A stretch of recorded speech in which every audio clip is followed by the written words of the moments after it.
Things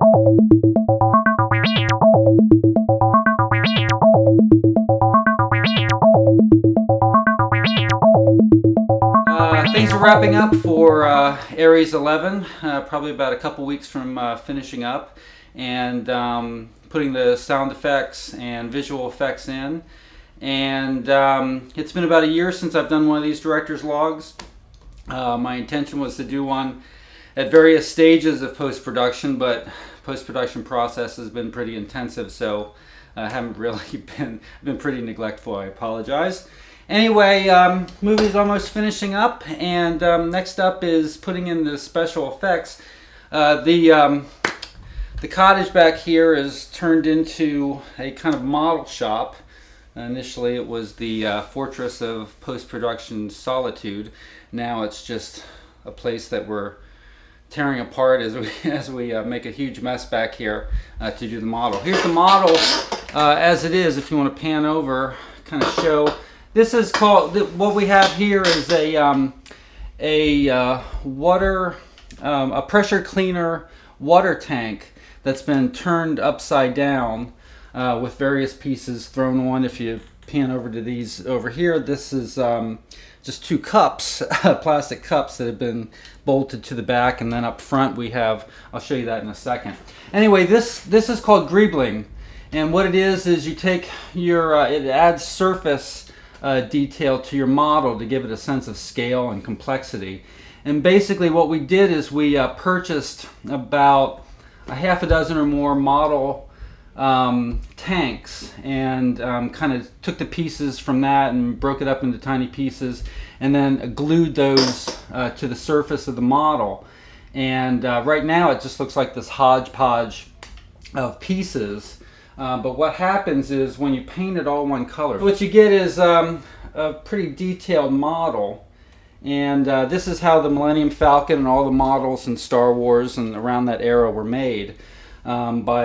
They would use kind of plywood shapes, and then they would apply all these pieces. So what you have here is just a bunch of pieces from the models that have been glued, and then when you spray paint it all one color, it gives you this great look. What we have here is this was the biggest struggle, was to figure out what was going to be on the front of the ship, what was going to represent the crew cabin. And I had a number of things that I tried on the front, and nothing seemed to work. And I stood here in the center of this room wondering what the heck I was going to use as the crew compartment. Over there on the shelf was a CD case where you would keep all of your CDs, and that's basically what we have here. I'll show you. It's a CD case, and what we have is a clear piece of plastic here that's been, we put a piece of tape on before we applied all the pieces. So once it's all completed in detail, I'll cut this out and peel the tape back, and you have two clear plastic pieces here, and we'll actually have the crew cabin inside. You'll see a little bit of it. So this is a CD case. This is spline. This pipe up here is just spline from screen doors. And this right here is a tea set plate from one of my daughter Sophie's tea sets. One night we had an enjoyable night. My son and daughter and I broke into a bunch of old computers that we've been saving for this purpose for a couple of years, and just had a great time breaking it apart and unscrewing pieces of computer parts inside. This is just a fan from inside the computer. And this is the top of the tank. This is one of the computer pieces that we had here. I don't know what that is. Must somehow some kind of radiation of heat goes through these panels from a computer. I have no idea what that was, because we just pried it apart with a chisel. So here's the model, and then if you come over here, we finished this shot the other night. From the back of the ship in the service module, Haverty's character Tessa goes back into the ship to examine the damage of the missile strike. And what we did was we got these metal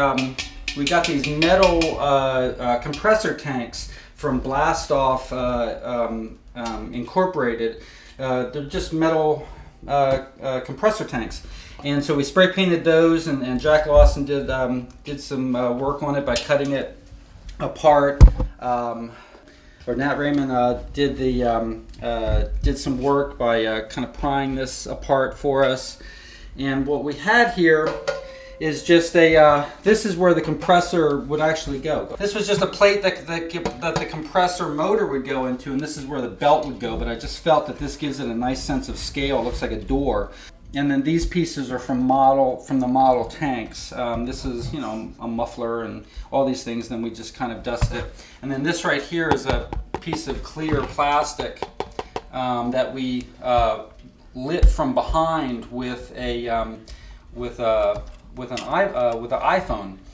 You can the flashlight part on my iPhone will give you a white screen, and we kind of put that in here and kind of held it against the screen with a sock to hold it up there. And so I just wanted to thank my son Sebastian for giving you this tour of the model shop slash post-production facility back here, and can't wait for you guys to see the movie. It is turning out really wonderfully, and it's been balls of fun. So I will see you soon. You'll get an invite to the premiere of this thing, and hope you can be there. I demand that you be there. It's going to be a lot of fun. So see you in a couple weeks, and T-minus 3-4 weeks or so. I hope to see you there. Bye.